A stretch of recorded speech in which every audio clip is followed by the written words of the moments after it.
Queridos amigos, queridos irmãos,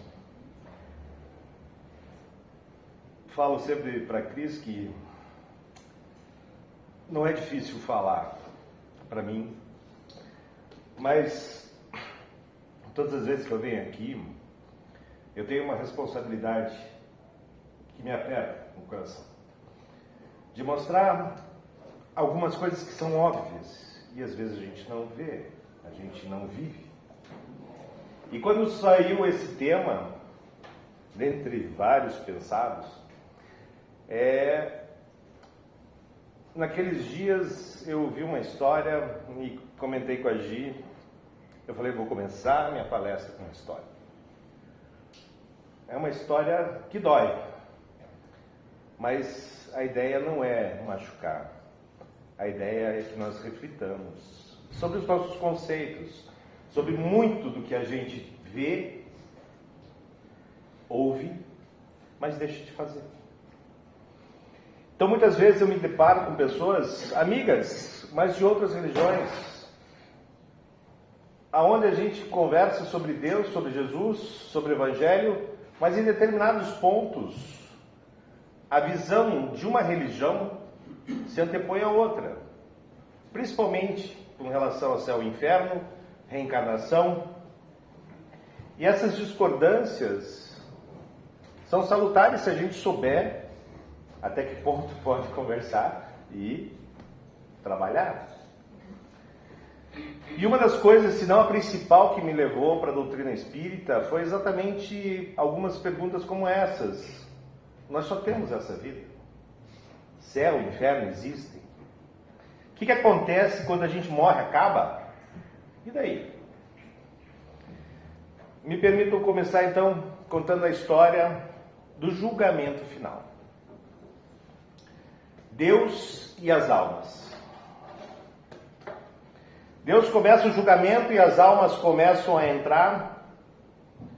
Um a um põe os seus atos numa balança. Essa balança desce, céu. Outro vem, coloca seus atos na balança, a balança sobe, inferno. Cada um vai sendo classificado pelos méritos ou deméritos que teve na vida. Certo momento, uma senhora idosa de beleza incomum coloca suas virtudes na balança e essa balança flutua, porque ela era quase um ser angélico. Deus olha para ela e fala, mereces o céu? Fica aqui do meu lado. Ela senta-se ao lado de Deus, na sequência, vem uma alma enlutada, uma alma aturdida, chorosa, e quando põe as ações na balança, a balança denuncia o mau caráter, a vida de vícios sem dignidade. Deus chama um de seus anjos e ordena para o inferno. E ele é colocado de lado, então a senhora fala, meu pai, este é meu filho. A vida inteira eu lutei, mas o caráter dele desde criança sempre foi mau, rebelde, teimoso. Eu me esforcei, e se eu tenho méritos, foi por amar demais o meu filho. Ele não é mau, ele é doente. O mal é uma doença, meu pai. Então rogo para ti o perdão a ele. O perdão que Jesus Cristo nos ensinou. Mas Deus retruca. Não posso. Perdoar esse débil moral, esse drogado que cometeu seus crimes. Ele vai para o inferno. E a mãe diz, mas meu pai, eu vou para o céu e como eu poderei ficar do céu olhando meu filho nas labaredas do inferno eterno? Que felicidade me pode dar? Eu sou mãe. Façamos o seguinte, dê-me o meu lugar e eu vou no lugar dele. Mas Deus sentenciou. Ele pecou, ele tem que pagar. E você que somente fez o bem vai fruir de toda a felicidade do paraíso. De repente aquela senhora levanta-se e diz para Deus: abandono o teu céu, para que eu quero um céu que não tem lugar para misericórdia nem para compaixão. Se o teu amor é tão fraco que não pode perdoar alguém que é um infrator porque é doente, eu desço ao inferno com o meu filho para poder enxugar-lhe as lágrimas. Abraçou o filho e foi para o inferno. Se a gente vive sempre numa existência só, isso aqui é o final derradeiro. Porque o nosso amor perante as coisas que nós trazemos da vida, muitas vezes nos deixa cativo. A doutrina espírita, ela nos mostra que o espírito é eterno, temos vidas distintas, sempre na busca da evolução.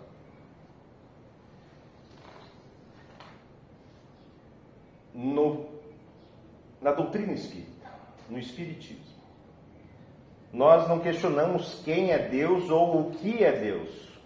Nós temos a máxima de que é Deus. E a resposta é uma conclusão que eu encontro em várias religiões.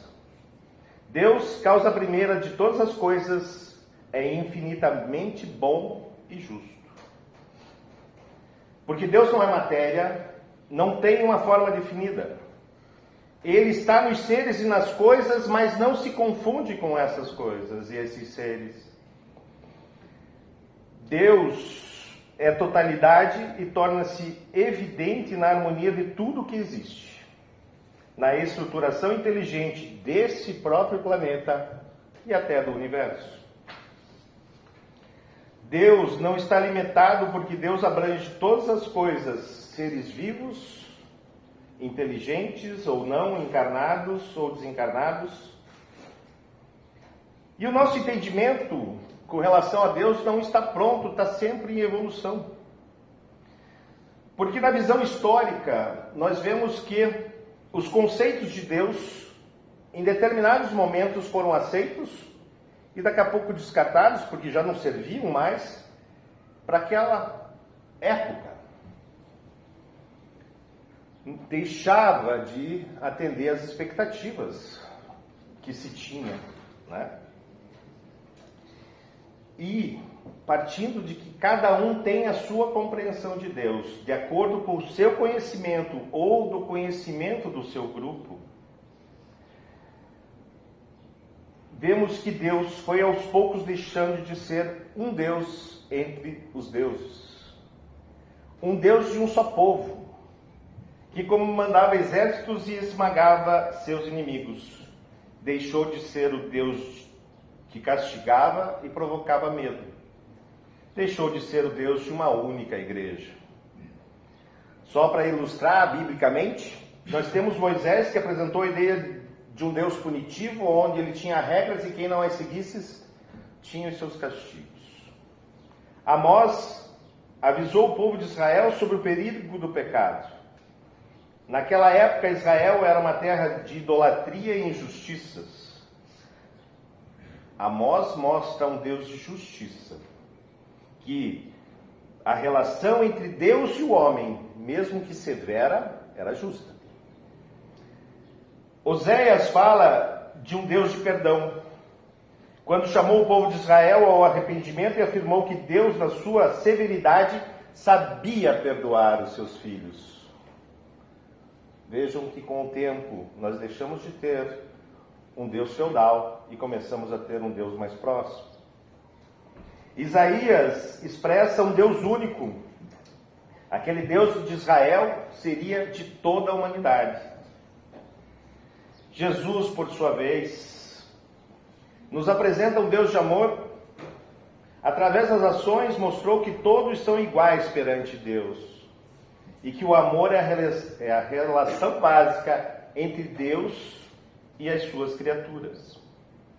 Dia a dia agregamos conhecimento, mas é comum a gente ouvir: Deus está no céu, e o diabo está no inferno. Isso ocorre porque repetimos e ouvimos algumas situações e mesmo sem nos dar conta, daqui a pouco estamos repetindo e criando disso uma crença. Essa herança que nós trazemos de muitos antepassados nos faz querer colocar geograficamente aonde está o céu e aonde está o inferno. Só que, no livro dos médiuns, quando a terra roda, o inferno vai para cima, o céu vai para baixo, tá? Tem algumas coisas aí que nós às vezes falamos e não nos damos conta. Portanto, eu preciso mostrar algumas noções para continuar dentro de tudo o que nós aprendemos e nem sempre é o mais correto.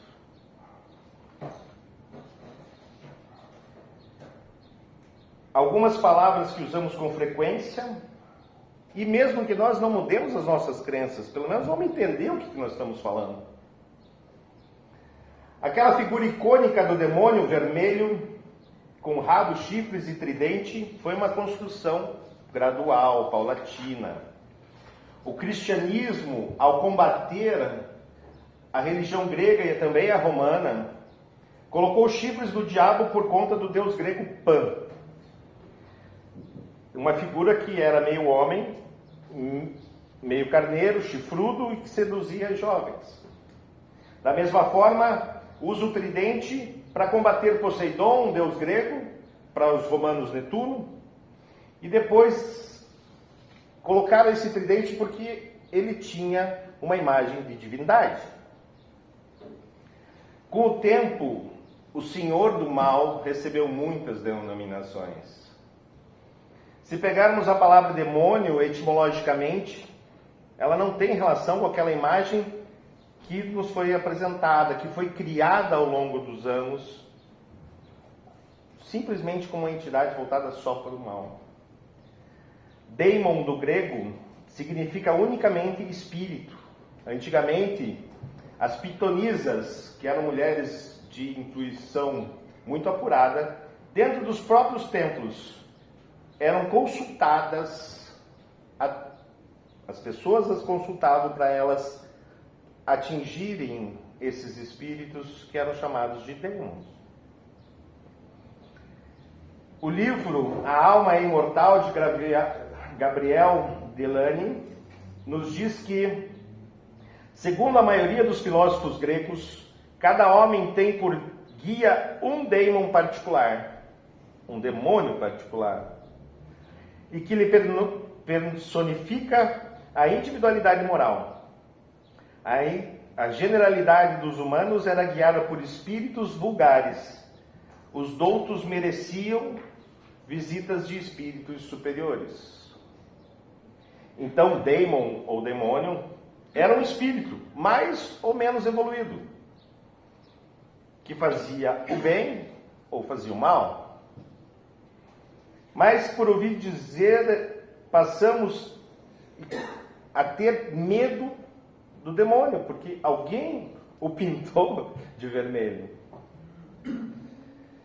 Outra palavra que se usa para definir uma criatura negativa é o diabo. Do termo grego diabolos, quer dizer atirar espalhando. Quando eu jogo sementes para a criação, eu atiro espalhando. Mas esse diabo, diabolos, ele tem um sentido moral, que é caluniador. Aquele que espalha fofoca, que faz com que os amigos se apartem. Daí Lucas, em 11:23, ter dito Jesus: quem não é comigo é contra mim, e quem comigo não ajunta, espalha. Vamos buscando mais duas palavrinhas aqui, e temos Satã. Feio o nome, né? Tem gente que se arrepia, parece que o bicho vai crescendo, né? Satã, do termo hebraico, e vem do verbo Satã com N, né? ele significa incomodar, aquele que incomoda, aquele que é adversário. Em Mateus 16, 23, Jesus olha para Pedro e diz: afasta-te de mim, Satanás, você é uma pedra de tropeço para mim. É óbvio que Pedro não era aquela figura que se pinta e que todo mundo hoje, quando fala de Satanás, imagina. Porque Jesus é enfático naquele momento em explicar quais seriam as agruras que ele iria passar e o que ele tinha por caminhar, e Pedro começa a dizer não para ele, começa a ser um entrave, talvez por amor a Cristo, mas talvez por ignorância, por não saber do caminho que a divindade teria que fazer para nós estarmos aqui hoje, vendo aquele Jesus como nosso exemplo. Satã, ou Satanás, a tradução muda porque São Jerônimo, quando traduziu a Bíblia no ano 386, do grego para o latim, manteve a expressão Satanás, tá? Porque ela é uma tradução do aramaico grego. Então, Satã, Satanás, é o mesmo sentido. É o adversário, aquele que incomoda. E aí vamos crescendo um pouquinho mais. Vamos para Beelzebu.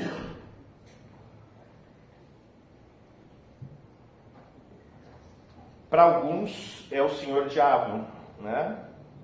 Do termo aramaico, hebraico, onde Beel ou Baal significa Senhor, Zabal quer dizer esterco. E se eu junto eu tenho o Senhor dos estercos ou o Senhor das moças. Já desmistifica um pouco o Beelzebu, né? Enquanto se imagina um Beelzebu, um bicho grande, aquele enorme bicho vermelho de chifres gigantes, você olha para essa figura agora e fala assim: oi, Senhor dos estercos. Já não tenho aquele medo que eu tinha antes, né? Ou o Senhor das moscas, então, pior ainda. Mas, para não ficar a tarde inteira aqui, quem que era o diabo, Satanás, vamos para o final da lista, que é Lúcifer. O Antigo Testamento, Lúcifer era um anjo de altíssima hierarquia. Era o cara, o Senhor primeiro de ordem de Deus. Sabia todos os segredos, sabia tudo, estava ali para o que desse e viesse. E daí, você achando, vou dar um golpe de Estado aqui. Ela falou: aguenta aí. Deus tira todos os poderes dele, ele perde o cargo, ele perde o seu poderio ali naquela cúpula, mas ele não perdeu o conhecimento e é mandado para a terra para nos ajudar a evoluir. Lúcifer, Luci, do latim quer dizer luz, fer é uma partícula grega que quer dizer aquele que leva. Então Lúcifer é aquele que leva a luz. O Deus das trevas, ou os príncipes das trevas, ou seja lá o nome que se dê, é o que leva a luz. Veja como a gente começa a desmistificar, e não é tão problema isso, a gente vibrar do bem, porque daí essas entidades menos evoluídas, que a gente sabe o que eles significam, já não nos acessam. Tudo isso é para mostrar que ao longo dos séculos fomos treinados a ter medo, e o medo é existente onde impera a ignorância. Valorizamos o que é ruim. Com frequência se ouve: bah, que inferno. Quantas vezes você escuta isso durante a semana de alguns por aí?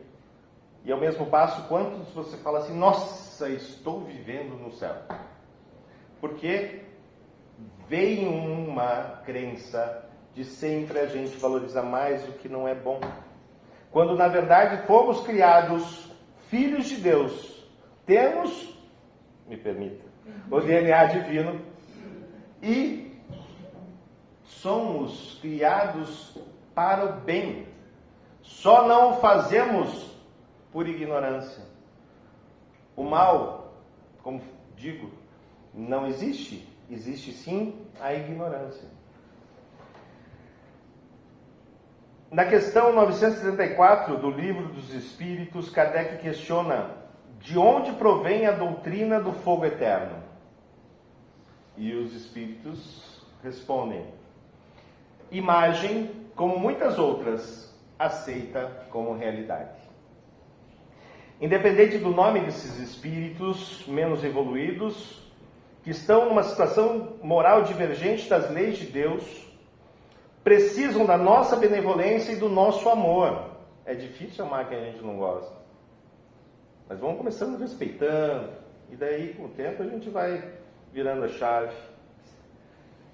Para que com esse amor eles comecem a evoluir e um dia possam estar fazendo bem. E aí no mesmo Livro dos Espíritos há uma questão que diz assim: e os espíritos, há algum que ficará eternamente nas ordens inferiores? A resposta é clara: não. Todos se tornarão perfeitos. Então, nós também. Eles mudam, mas isso é demorado. Porque, como dissemos em outra vez, o Pai justo e misericordioso não pode banir eternamente seus filhos. Voltando naquela imagem daquela senhora que vai para o céu e o filho para o inferno, e ela resolve ir com o filho para que não fique longe dele. Aquela imagem de julgamento final é um banimento, que hoje, com o conhecimento que nós começamos a ter em cima do Evangelho, já não cabe mais. Em todas as mitologias ou crenças mesmo, sempre existiram demônios e divindades. Divindades do bem, do mal, equilíbrio, desequilíbrio, positivo, negativo. Na medida em que vamos tendo conhecimento, vamos libertando aqueles tabus que os nossos ancestrais nos pregaram como correto. Então, já podemos chegar no consenso de que se eu fizer o bem eu vou para o céu, se eu fizer o mal eu vou para o inferno? Existem esses lugares? Falamos que o inferno é um umbral, denominação no plano inferior, espiritual, e seria uma região de dor e sofrimento. Já o céu, condomínio fechado, alto luxo, tipo Alphaville, né? Aquela imagem que vocês viram no filme lá, Nosso Lar, todo mundo lindo, maravilhoso, né? Mas, se buscarmos o livro O Céu e o Inferno, Kardec retrata a justiça de Deus e explica como as consequências que recaem sobre nós são frutos dos nossos próprios atos. Hoje estamos um pouco mais espiritualizados por termos mais acesso a informações, passamos a descobrir que esse céu e esse inferno existe mesmo, mas dentro de cada um, da própria consciência. O Espiritismo não nega uma penalidade futura, mas ele não concorda que o inferno exista com aquelas fornalhas e penas irreversíveis. Embora o Evangelho não faça menção do purgatório, quando a Igreja reconhece isso em 593, no ano de 593, começamos a ver que é um pouco melhor esse dogma, mais racional perante a justiça de Deus, porque aquele inferno apregoado, eterno, passa a ter um purgatório, estabelecendo penas menos rigorosas e as faltas cometidas são resgatáveis. Mas mesmo sendo o Novo Testamento revelador, apresentando uma nova concepção de Deus através de ações de Jesus, muito se valoriza ainda o Antigo Testamento. Não é para queimar o Antigo Testamento, mas vivemos num mundo mudado. A lei de Talião e tantas outras não cabem mais aqui. Hoje buscamos um novo tipo de relacionamento com Deus, algo mais próximo. E a proposta do Espiritismo é o conhecimento para a libertação. Libertação por saber que, feliz ou infelizmente, eu sou o único responsável pela vida que levo. E para não ficar assim tão pessoal, né? Feliz ou infelizmente, você é responsável pela vida que leva. As consequências que acontecem na vida decorrem diretamente das escolhas feitas, seja desta vida ou de vidas passadas. Então, resumindo, essa libertação significa que, quando eu acertar, eu acerto sabendo que estou acertando e quero acertar. Mas quando erro, eu assumo que estou errando e vou arcar com esse ônus, inclusive para que não me ponha na condição de vítima. Importante lembrar que a justiça divina segue essa lei natural, essa lei de Deus. A lei dos homens é diferente. São princípios legais criados nessa humanidade. Na obra O Céu e o Inferno, Kardec nos diz que o espírito sofre pelo próprio mal que fez, de maneira que sua atenção, estando incessantemente concentrada nas consequências desse mal, ele compreenda melhor seus inconvenientes e seja motivado a corrigir. A dor não é punição, a dor é para você... Como é que é? Freio? É você levar aquele solavanco e falar assim: calma, meu filho, pensa que você está fazendo um monte de coisa errada. Volta aí, se apruma.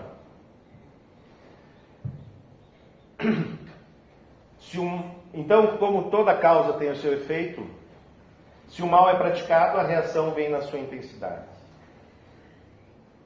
Essas condições servem para a evolução espiritual e por isso que o umbral, aquele local espírita, é transitório.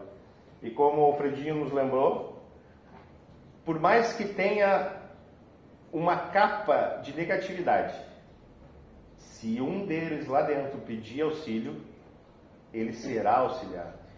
Então eu posso me regenerar mesmo estando na erraticidade, mesmo estando fora do corpo. Porque o nosso corpo serve exatamente para a gente passar pelas nossas provas, pelas nossas expiações, para a gente galgar a evolução no caminho do que Cristo fez e chegar mais próximo dele. Mais uma questão do Livro dos Espíritos. Há uma pergunta que diz: se o homem é geralmente o artífice dos seus sofrimentos materiais, também o será dos seus padecimentos morais? A resposta é que mais ainda, pois os sofrimentos materiais, por vezes, independem da vontade, mas o orgulho ferido, a ambição frustrada, a ansiedade da avareza, a inveja e o ciúme, todas as paixões são torturas da alma, e felizes aqueles que não conhecem os dois vermes vorazes, inveja e ciúme. Para o Espiritismo, as leis divinas não são prescrições, mas entendimentos.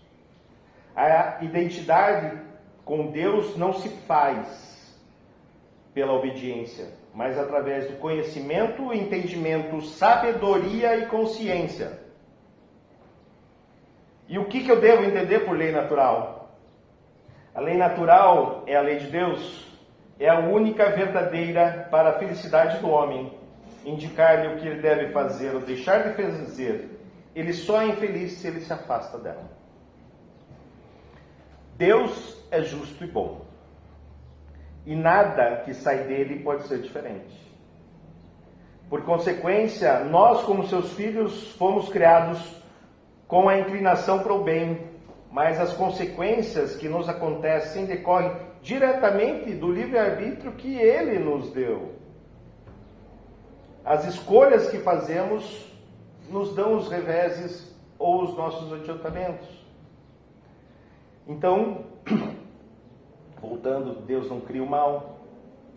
quem o faz é o próprio homem por ignorância.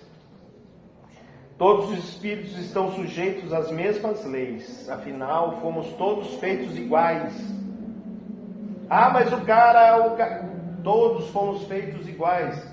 Se hoje o teu vizinho está melhor financeiramente que ti, o teu outro vizinho é mais feliz que ti, ele está recebendo as benesses pelo avanço que ele teve numa jornada anterior.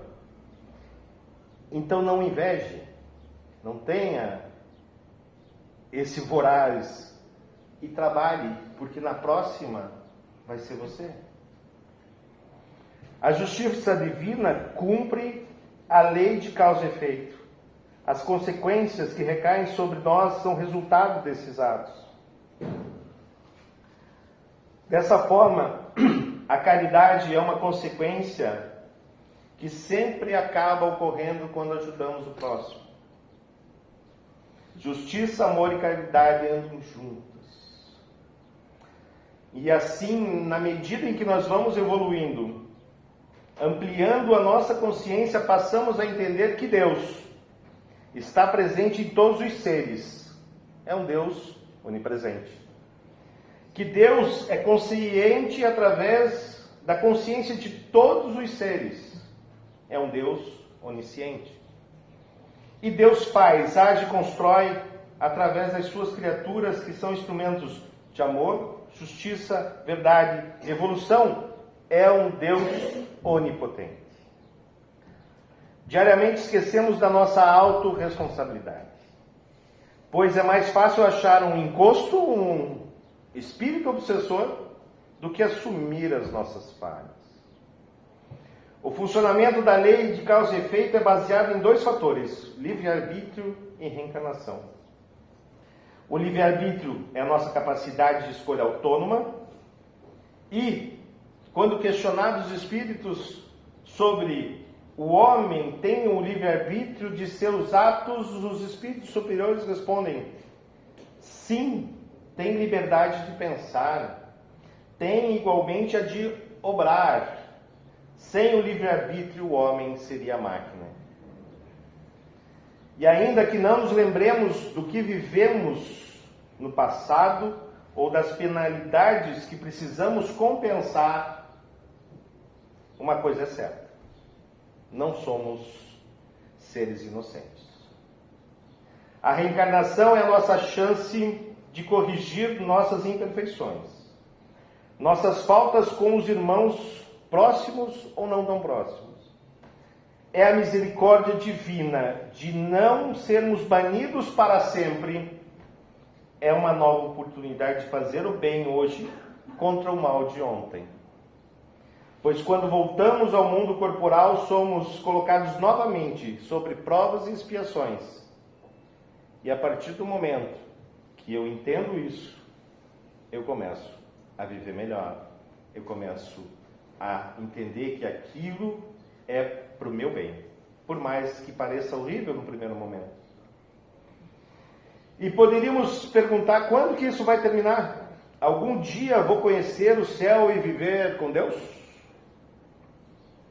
O Espírito André Luiz, através de Chico Xavier em Missionários da Luz: é muito lenta e difícil a transição entre a animalidade grosseira e a espiritualidade superior. Nesse sentido, há sempre entre os homens um oceano de palavras e algumas gotas de ação. Tem um outro texto que eu gosto que diz que Emmanuel, em Palavras de Luz de Chico Xavier, fala: muitos escutam a palavra do Cristo, entretanto muito poucos são os que colocam a lição nos ouvidos. Não se trata de registrar meros vocábulos, meras palavras, e sim fixar apontamentos que devem palpitar no livro do coração. E aí, falamos muito, fazemos pouco. Pouco no sentido de trilharmos um caminho de luz dentro do exemplo maior que foi Cristo. O homem pode garantir, desde esta vida, uma existência futura menos cheia de amarguras? Sim. Sem dúvida, pode abreviar o caminho e reduzir-lhe as dificuldades. Só o negligente fica sempre no mesmo ponto. Assim como o ódio é o inferno vivo dentro da alma, o amor é o céu no país da consciência. Importantíssimo que nós comecemos a revisar os nossos conceitos de céu, de inferno, que temos, porque estamos no mundo espiritual. Somos espíritos encarnados e entre nós existem espíritos desencarnados. Então o mundo espiritual não é lá, é cá. Nós dizemos e ouvimos algumas pessoas falarem assim: nossa, estou com encosto, tem um obsessor aqui do meu lado. Mas como que ele está do teu lado se ele está no mundo espiritual? Onde que está esse espírito? Por que que ele me acompanha? Por que que ele me incomoda? Porque eu também sou um espírito. Só que eu vibro numa frequência diferente. Porque eu tenho essa capa grosseira e eu vibro diferente de um espírito que não tem essa capa.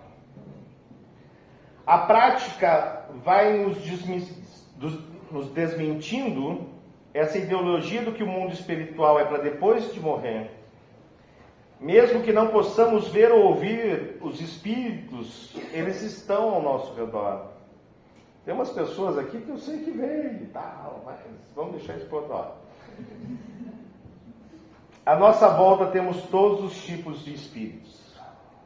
Guardiões, zombeteiros, aqueles que nós ouvimos com frequência dizer: estou com o obsessor. Sempre tem um aí para tirar o nosso responsabilidade, né? E no livro dos Espíritos há uma questão que diz assim: influenciam os espíritos os nossos pensamentos e os nossos atos?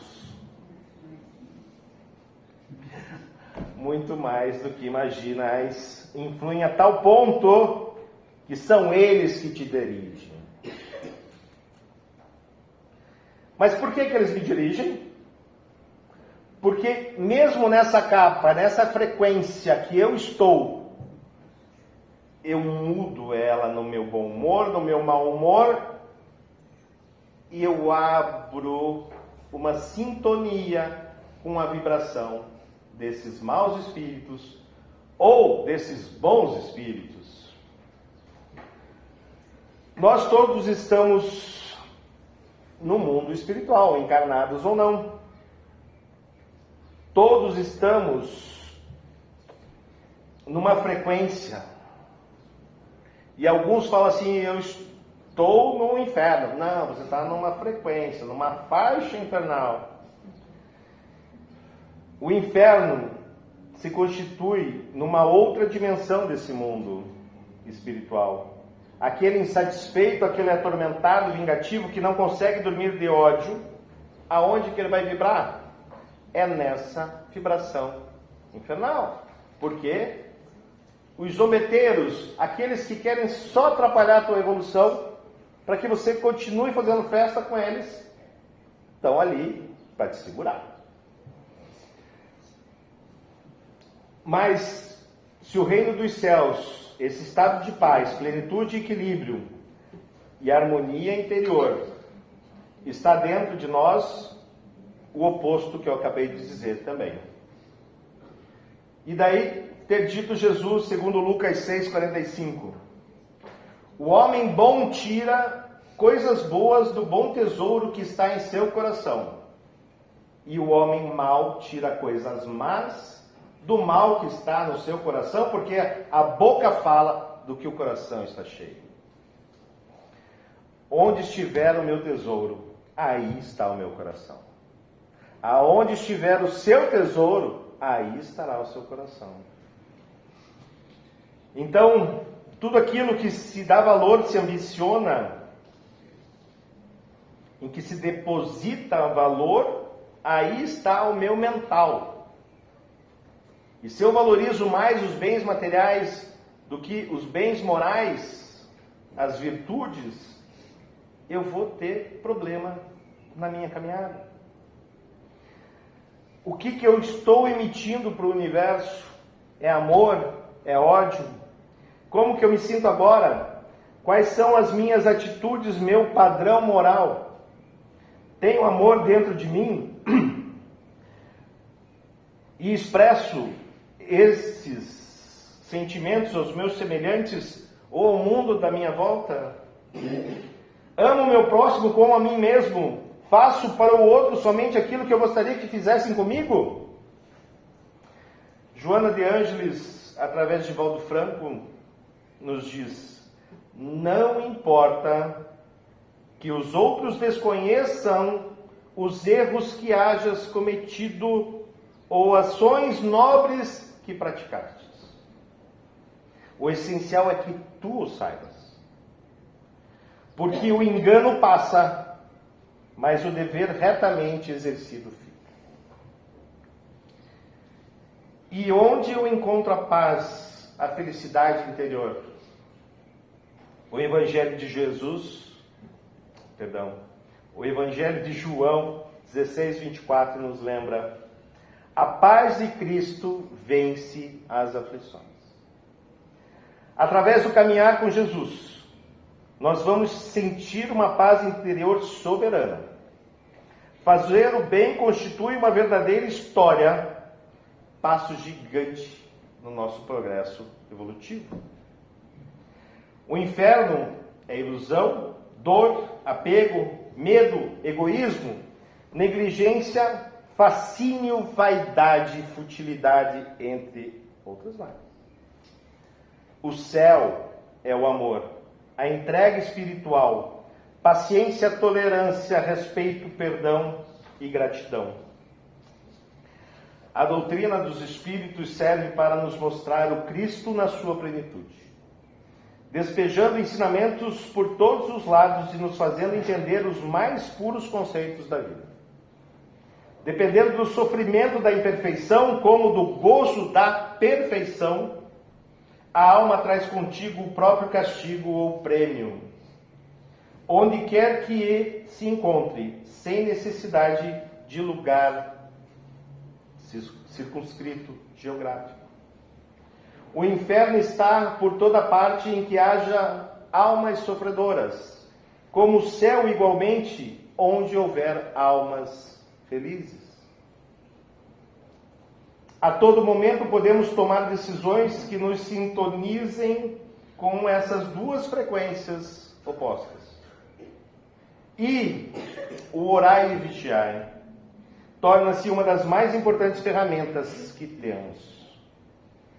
Ir para o céu ou para o inferno depende exclusivamente de nós mesmos. Então, façamos o melhor que podemos na condição que temos, enquanto não temos condições melhores para fazer melhor ainda. Obrigado.